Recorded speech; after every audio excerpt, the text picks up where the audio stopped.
పార్వతీపురం మన్యం జిల్లా గుమ్మలక్ష్మీపురం మండలంలో డుమ్మంగి, బొద్దిడి, పి అమిటి గ్రామాల్లోని ప్రభుత్వ ఎయిడెడ్ పాఠశాలను ఎమ్మెల్యే జగదీశ్వరి పునః ప్రారంభించారు.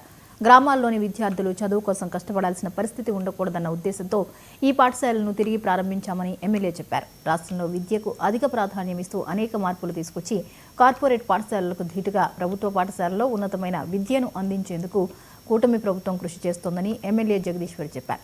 ఈ కార్యక్రమంలో ఏఎంసీ చైర్పర్సన్ కళావతి, మండల కన్వీనర్ నరేష్, కూటమి శ్రేణులు పాల్గొన్నారు. అలాగే గౌరవ విద్యాశాఖ మంత్రి లోకేష్ గారు కలిసి రిప్రజెంట్ చేశారు.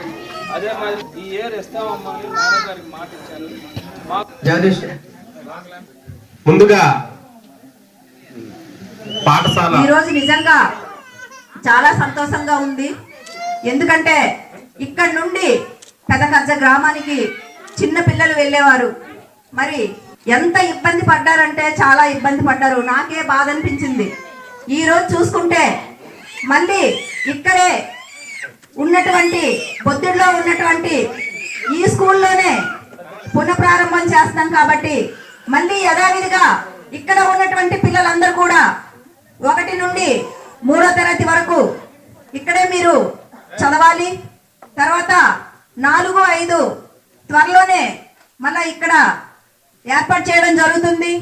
ఇవన్నీ కూడా మరి నిజంగా మన ఎంఈఓ గారు ఎంతో కష్టపడి మరి ప్రతిరోజు కూడా మన విద్యార్థుల కోసం, మన పిల్లల కోసం మరి ప్రతిరోజు నా దగ్గరకు వచ్చి మాట్లాడేవారు. అలాగే ఇదే విషయాన్ని నేను అసెంబ్లీలో కూడా చెప్పడం జరిగింది. మరి గతంలో 16 సంవత్సరాల నుండి లేని స్కూలు మళ్ళీ ఈ రోజు పునఃప్రారంభానికి వచ్చిందంటే ఇదంతా మీ అందరి కృషి, మీ పట్టుదల కాబట్టి దానివల్లనే మళ్ళీ ప్రారంభించడం జరిగింది. మరి ఏదైతే ప్రభుత్వం ఏమనుకుంటుందంటే ప్రతి ఒక్క పిల్లవాడు చదవాలి, ప్రతి ఒక్క పిల్లవాడు గొప్పవాడుగా ఉండాలని చెప్పేసి ప్రభుత్వం నినాదం. అలాగే లోకేష్ గారు అయితే